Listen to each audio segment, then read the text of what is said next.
আগামী ৪ ডিসেম্বর কাতারে অনুষ্ঠিত হবে স্বাগতিক কাতার বনাম বাংলাদেশের মধ্যকার ফুটবল বিশ্বকাপের প্রাক বাছাই পর্বের গুরুত্বপূর্ণ ম্যাচ। এই ম্যাচ ঘিরে ব্যাপক উৎসাহ উদ্দীপনা বিরাজ করছে কাতার প্রবাসী বাংলাদেশিদের মাঝে। স্টেডিয়ামে বসে নিজ দলের খেলা উপভোগ করতে অধীর আগ্রহে থাকা প্রবাসীরা শেষমেশ করোনা পরিস্থিতির কারণে খেলা দেখতে পারবেন কিনা তা এখনো সন্দিহান। তারপরও কাতারের বিপক্ষে ভালো ফুটবল খেলা উপহার দেবে বাংলাদেশ, এমন প্রত্যাশা প্রবাসীদের।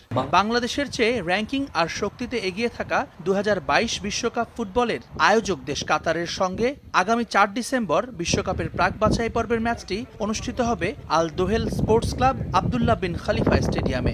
দর্শকরা ম্যাচটি স্টেডিয়ামে বসে দেখতে পারবে কিনা এখনো পর্যন্ত সে সিদ্ধান্ত জানায়নি কাতার সরকার।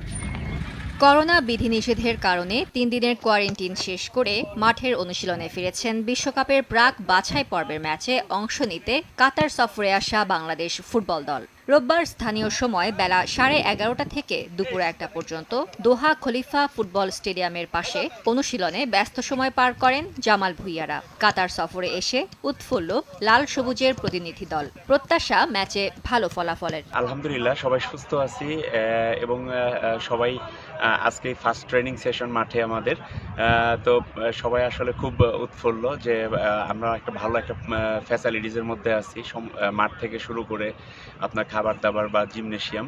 তো আলহামদুলিল্লাহ কন্টিনিউ যদি আমরা করতে পারি এবং সবাই যদি সুস্থ থাকি এবং ভালো ট্রেনিং পরিবেশ, যেহেতু আমাদের কমিটমেন্ট আছে, আমরা ইনশাল্লাহ ভালো রেজাল্ট করব। 3 দিন কোয়ারেন্টাইন ছিল, আমাদের আবার করোনা টেস্ট করা হয় গতকালকে।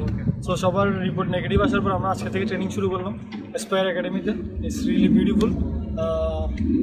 এরকম পরিবেশে ট্রেনিং করতে পারাটা আমাদের জন্য অনেক বড় একটা এক্সপিরিয়েন্স। আমরা এক্সপিরিয়েন্সটা কাজে লাগাবো ইনশাল্লাহ, মাঠে খুব ভালো একটা রেজাল্ট করার চেষ্টা করব। করোনা পরীক্ষায় ম্যানেজমেন্টের 2 সদস্য ছাড়া বাকি সবার ফলাফল এসেছে নেগেটিভ। যারা করোনায় আক্রান্ত হয়েছেন তাদের মধ্যে করোনার তেমন কোনো উপসর্গ না থাকলেও বর্তমানে আইসোলেশনে আছেন তারা।